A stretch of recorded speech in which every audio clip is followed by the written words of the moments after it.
In front of me is XIAOMI Mi 10T Pro, and let me show you how to change keyboard language on the following device.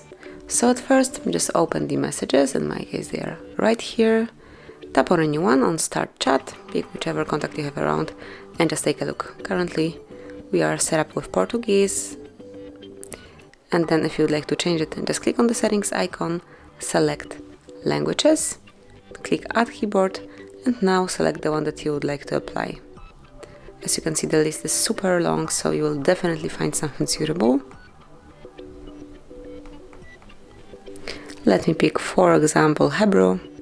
Tap on Done, then remove unnecessary language. Let's go back, and as you can see, it has been already changed and you can smoothly write in Hebrew. So this is it, that will be all. Thank you for watching. Please subscribe our channel and leave the thumbs up.